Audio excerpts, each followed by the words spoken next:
Bienvenue dans cette nouvelle édition du 12-15. Voici les titres de l'actualité. Le 26e Forum économique mondial sur l'Afrique se tiendra du 11 au 13 mai à Kigali, au Rwanda. Plusieurs chefs d'État et de gouvernement prendront part à ce grand rendez-vous international. Nous y reviendrons en détail dans cette édition. Également au sommaire de l'actualité au Mali, les périodes de forte chaleur ont débuté. Certaines femmes ont pris l'initiative de vendre de la glace, un commerce qui rapporterait plus de 2500 francs CFA par jour. Et puis la nuit des Sotigi Awards s'est tenue samedi 7 mai à Ouagadougou, au Burkina Faso. Cette cérémonie en hommage à l'artiste Sotiki Kouyaté a été récompensée par de nombreux comédiens et acteurs. Le Rwanda accueillera le 26e Forum économique mondial sur l'Afrique du 11 au 13 mai à Kigali. Les travaux se concentreront sur la transformation numérique. Ce gros rendez-vous devrait permettre d'identifier les opportunités pour le partenariat public-privé. De nombreux chefs d'État et de gouvernement africains y sont attendus. Je vous propose d'écouter à ce propos l'économiste Serge Yao. C'est important de dire que l'économie numérique prend de plus en plus de place dans nos économies. Elles interviennent au niveau de tous les secteurs, et fonctionnelles comme transversales, dans l'agriculture, dans la médecine, dans l'éducation, dans la sécurité, dans la cybercriminalité, dans les transferts d'argent, dans la monétique. Donc aujourd'hui, la plateforme de l'économie numérique est une plateforme essentielle pour tout développement de l'économie.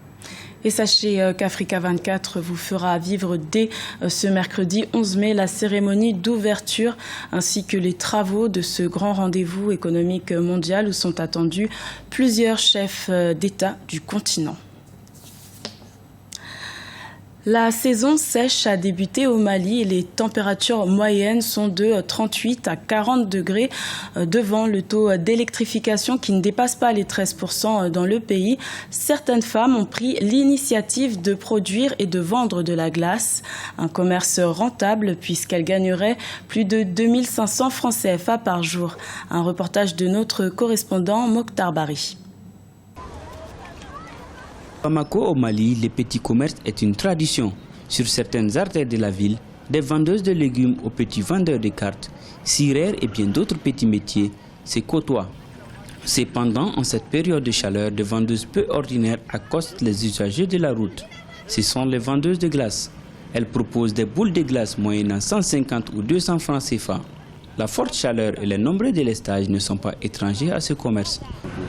Le phénomène de vente de glaçons dans la ville de Bamako s'explique en partie par le fait que Bamako connaît aujourd'hui une chaleur sans précédent. Cette chaleur atroce rime avec les délestages d'électricité, mais à côté, il faut noter que les délestages d'électricité ne concernent pas toutes les zones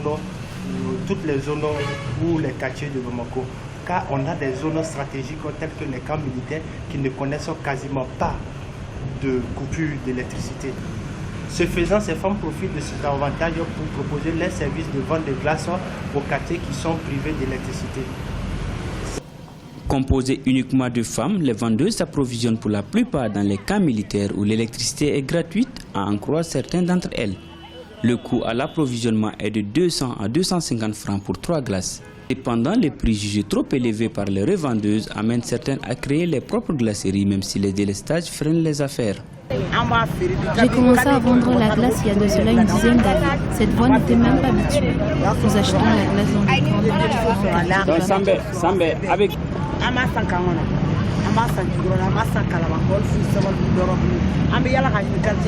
Postés aux abords des feux tricolores, leur présence n'échappe à personne.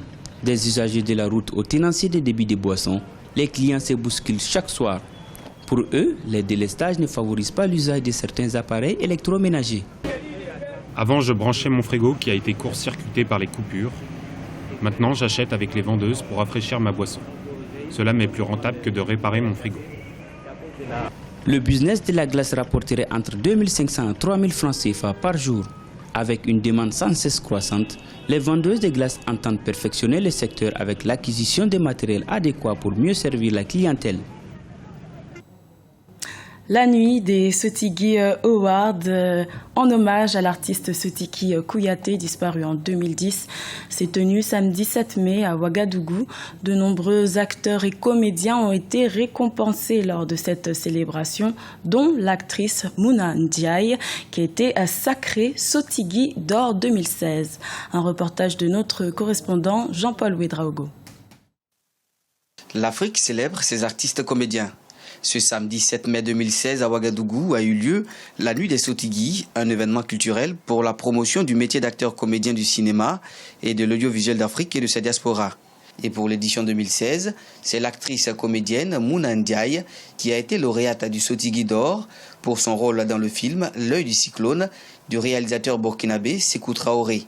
Un sacre qui est pour l'actrice une invite à mieux faire. On n'a pas souvent des opportunités, notre travail n'est pas souvent reconnu et je pense que c'est un début, il y en aura d'autres à venir. J'encourage donc la jeune génération à persister, à travailler parce que c'est beaucoup de travail et aussi le fait que ce soit une première édition de cette nuit des Sotigui qui est un hommage à Sotiki Kouyaté qui était un grand monsieur qui s'acharnait au travail et c'est lui qui m'a donné envie de travailler tout le temps, de me remettre en question souvent. Au total, plus d'une vingtaine de trophées ont été décernés à des acteurs issus de la diaspora et des 5 régions du continent que sont l'Afrique centrale, l'Afrique du Nord, du Sud, de l'Est et d'Ouest. On a vu plusieurs festivals en Afrique qui récompensent généralement les réalisateurs.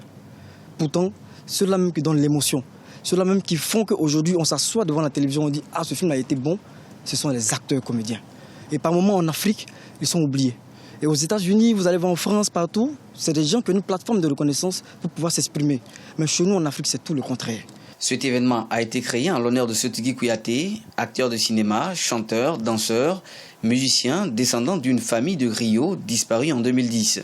Selon les organisateurs, cette cérémonie pose aussi l'opportunité d'une réflexion plus accrue sur le statut du comédien de cinéma africain. C'est sous le thème « La professionnalisation du métier d'acteur en Afrique » que s'est déroulée cette première édition de la Nuit des Sotigui Awards. À l'image du Festival de Cannes en France, la Nuit des Sotigui ambitionne de redorer le blason des comédiens du cinéma africain. La prochaine édition est prévue pour mai 2017.